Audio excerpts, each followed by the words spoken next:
So this video is about the 1922 committee because today, since the event occurred that led to the foundation of the 1922 committee. It was the 19th of October, and really it originated. It was on that day when there was a meeting at the Carlton Club, a private members club associated with the Conservative Party, when Conservative MPs said that the party had to pull out of the coalition government. Remember, as the First World War was ending, an election was called. David Lloyd George, a Liberal, was a Prime Minister. He had about a third of the Liberal Party supporting him, and he was Prime Minister of a mostly Conservative government, having ousted the Liberal Prime Minister, Henry Herbert Asquith, in a parliamentary coup in December 1916. So Lloyd George, who was a radical wing of the Liberal Party, had been a hate figure for Conservatives during the Second South African War, was presiding over a predominantly Tory government.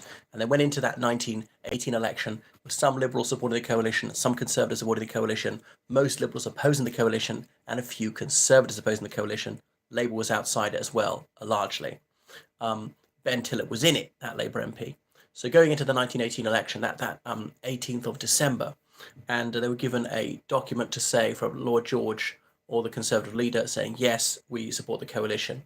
Asquith derisively called it a coupon, and it's the coupon election. And of course, the coalition government continued into peacetime for reconstruction. Remember, in December 1918, it wasn't absolutely blatant that the war was over. 11th of November, the armistice had been signed.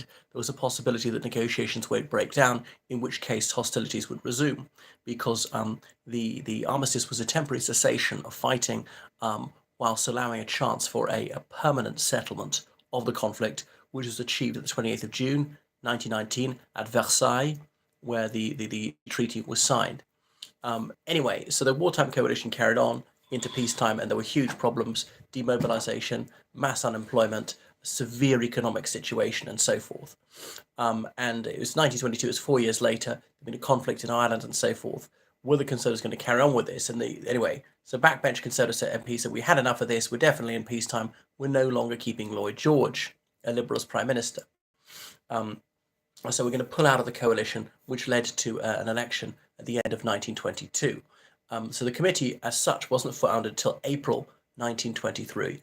The men in grey suits, so they represent backbench Conservative members of Parliament. So you know the structure of the House of Commons, their seats going upwards, like in terraces, and the front bench would be the Cabinet and the Prime Minister of the governing side. On the opposition benches, of course, it's the shadow cabinet and the leader of the opposition.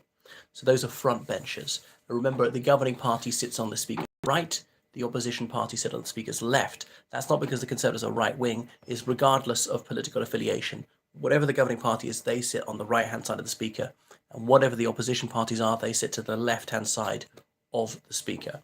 And so there are 5 layers of benches, and the second, third, fourth, and fifth, they're the so-called backbenchers. Those are not currently in the cabinet, or indeed the shadow cabinet. So it's for ordinary Conservative MPs who haven't gained preferment. Some of them have previously been in the cabinet or shadow cabinet, but currently are not. So it's to represent them and not the party leadership.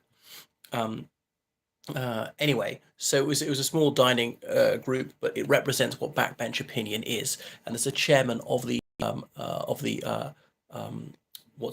the backbench of the 1922 committee is currently Sir Graham Brady, who was elected in 1997, age of 26. He was then the baby of the House, as the youngest member of Parliament from any party. So the regular elections for the chairman and for various other officers, like the vice chairs, there's joint executive secretaries, 2 of them. There's a treasurer, a veteran Tory, Sir Geoffrey Clifton Brown, and there are about 12 members of the executive.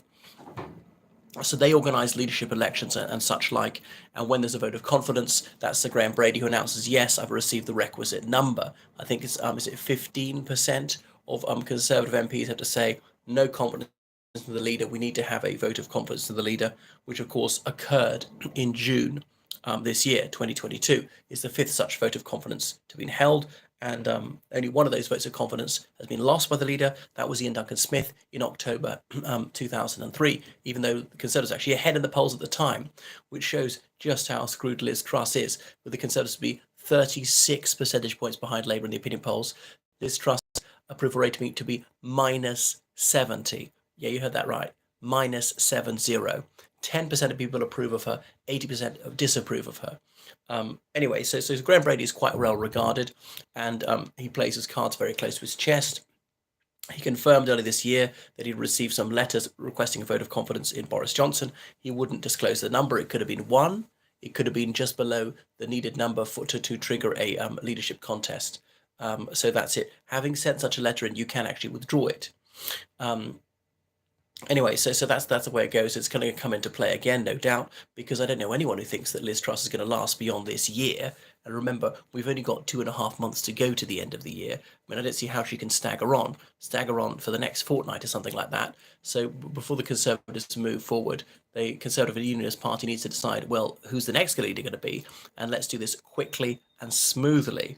So there is a single candidate. He or she is elected unopposed, someone who can command the confidence of the party, unify the party, have the markets feeling good, scare Labour, and so on.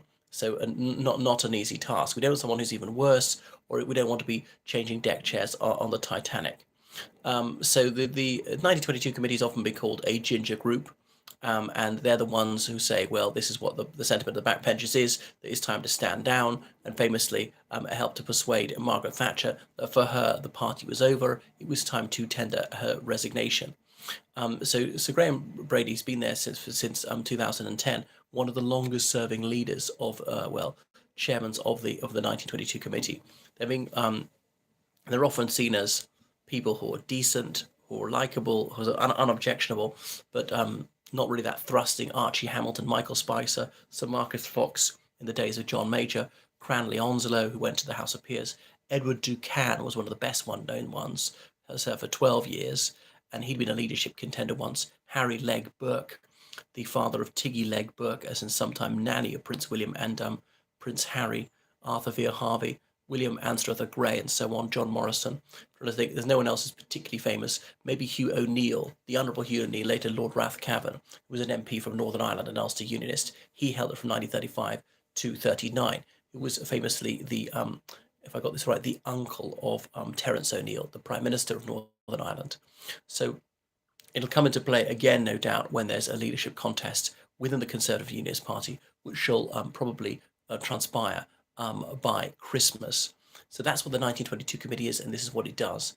So thank you so much for watching my video. So please subscribe to me on Patreon for more very special content. And indeed, you want to listen to me on this. I'll probably do claiming some poesy. Please donate on PayPal, georgecallahan79@gmail.com. Bye.